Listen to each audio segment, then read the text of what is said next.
আপনি কি আপনার মোবাইল ফোনের স্ক্রিন লকটিকে চিরতরে ছাড়িয়ে রাখতে চান যেন সবাই ব্যবহার করতে পারে? অনেক সময় আমাদের পরিবারের মানুষজন আমাদের কাছ থেকে মোবাইলটি নিয়ে তারা ব্যবহার করে, কিন্তু তারা মোবাইল সম্বন্ধে খুব একটা জানে না। সেই জন্য আমরা তাদের হাতে মোবাইলটি দেওয়ার আগে স্ক্রিন লকটিকে তাদের হাতে ছাড়িয়ে দিই যেন তারা ব্যবহার করতে পারে। তো চলেন আপনারা সেটাই কেমনভাবে করবেন আজকে এই ভিডিওতে আমরা দেখিয়ে দিই। আপনি আমার ইউটিউব চ্যানেলে প্রথমবার এসে থাকলে চ্যানেলটিকে সাবস্ক্রাইব করে পাশে থাকুন। ফেসবুক পেজে দেখলে পেজটাকে ফলো করে নেবেন, সাথে একটি লাইক করে রাখবেন। এখন আপনারা দেখতে পাচ্ছেন আমার ফোনে একটি লক রয়েছে। লকটিকে দেখতে পাচ্ছেন, এই লকটিকে প্রথমে আপনারা ছাড়িয়ে নেবেন। তারপরে এখানে দেখতে পাচ্ছেন সেটিংয়ে যাবেন।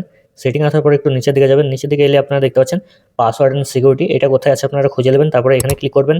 তারপর আপনারা এখানে আসার পরে দেখতে পাচ্ছেন লক স্ক্রিন পাসওয়ার্ড, তারপরে ফিঙ্গারপ্রিন্ট, তারপরে ফেস লক।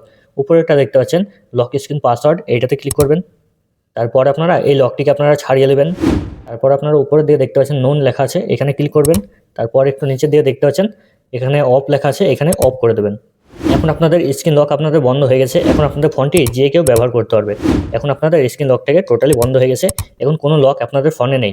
এখন আপনার ফোনটা যে কেউ ব্যবহার করতে পারবে। তো আপনারা এইভাবেই করে নেবেন এবং আমার সাথে থাকবেন। আমার এই ভিডিওটা যদি আপনার কাছে ভালো লেগে থাকে তাহলে চ্যানেলটাকে সাবস্ক্রাইব করে পাশে থাকুন। ফেসবুক পেজে দেখলে পেজটাকে ফলো করে নেবেন, সাথে একটি লাইক, একটি কমেন্ট করে আপনার ব্যক্তিগত মতামত জানাবেন। সবাই ভালো থাকবেন, সুস্থ থাকবেন। আসসালামু আলাইকুম রহমতুল্লাহি ওয়া বারাকাতুহু। সৃষ্টিকর্তার উপর থেকে আপনাদের সবার উপর রহমত বর্ষিত হোক।